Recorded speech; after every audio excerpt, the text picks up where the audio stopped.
Momen langka saat Presiden Joko Widodo menunjuk Ganjar Pranowo dan Prabowo Subianto saat berada di Pasar Grogolan, Pekalongan, Jawa Tengah, dimaknai sebagai restu politik. Sementara sejumlah lembaga survei menyebutkan elektabilitas Ganjar dan Prabowo terus bersaing ketat.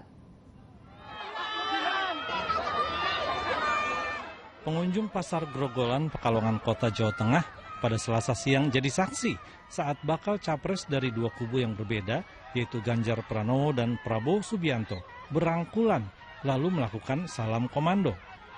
Dan setelahnya Presiden Joko Widodo menunjuk kedua bakal capres itu dengan jari telunjuknya.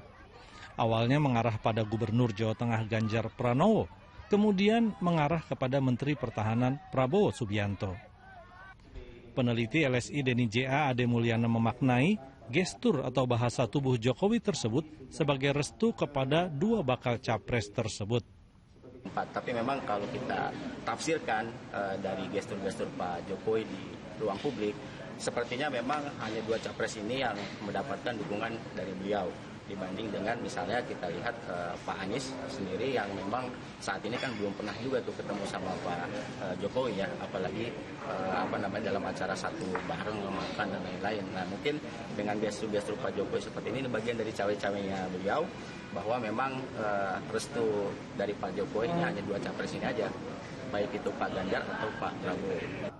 Survei LSI Denny J.A. 1 hingga 8 Agustus menyebut elektabilitas Ganjar maupun Prabowo bersaing ketat, di mana Prabowo 36,2% dan Ganjar Pranowo meraih 35,8%, lalu Anies Baswedan meraih 19,7%.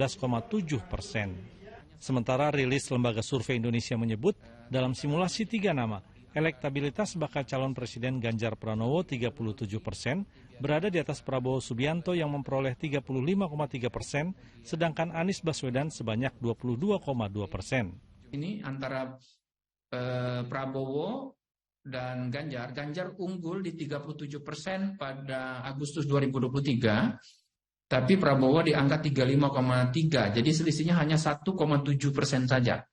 Dalam rangkaian kunjungan kerja di Jawa Tengah, usai dari Pekalongan, pada Rabu pagi Presiden Joko Widodo mengapresiasi program sekolah gratis SMKN Jawa Tengah yang digagas Ganjar Pranowo.